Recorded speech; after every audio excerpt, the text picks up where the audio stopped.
Okay, here we have the classic Kenmore top load washer direct drive model. And this particular model is, oh, where's my shadow? This is the 110-2684-2692 model. And it's got a good agitator. You can see it's only moving one way. And I want to show you how to take this apart. A little tip about the brake. So basically on this one you got to pull the two side fenders off, two screws, and pull out the corners right here, and then you pop the top up. This one here has been a little abused, but pop the top up, comes back, voila.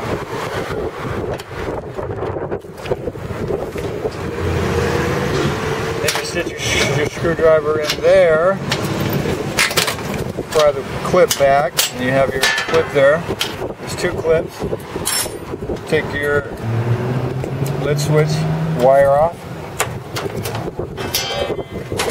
The whole thing just pulls back like so, and it comes out of the way. Just like that. There you have your machine. Bare bones almost. So what I want to show you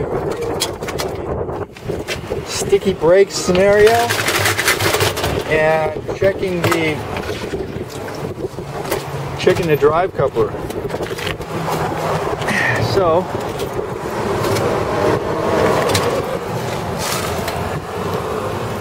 if you have a problem, with your machine clunking when it stops, you know, the bump in the night kind of thing when it stops, then you have a sticky clutch, or a sticky brake.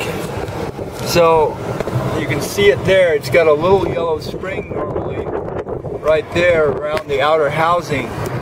This is the noise dampener. It's not packing, or it's not a bell. It's a noise dampener for the bell on the brake. And so basically what you want to do is, if you have the bump in the night scenario, or bump when you hear it shut off, usually it's the barrel touching the side body,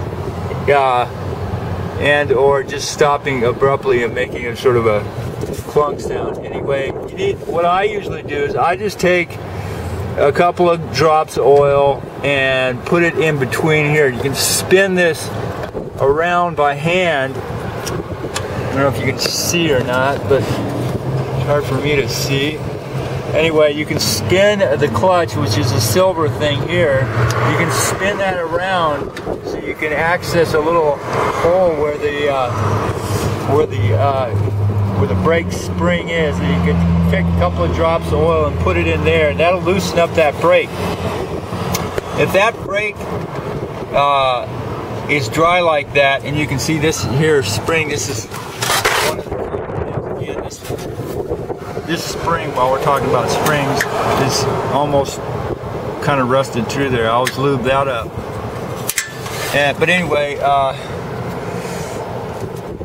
yeah, so that, you want to make sure that you don't get any oil on the clutch, just on the outer bell right there, and not inside near the clutch. Just a couple of drops of oil around there will stop the clunk. And you can also lube these mount springs if they look dry or rusted. And then, so yeah, because if this thing keeps clunking in the night, so to speak, then you're going to burn out your drive coupler. The drive coupler will tweak if it keeps stopping abruptly. And so it's kind of hard to see, but there's the drive coupler. And this one feels good. So it's not broken apart. It looks all in one piece. Feels good. The motor's running freely. The water pump, but no mineral trails or drips. seen by the bottom, near the bottom, so this is looking good so far. So anyway, that's your little tip for today about the Kenmore top load washer.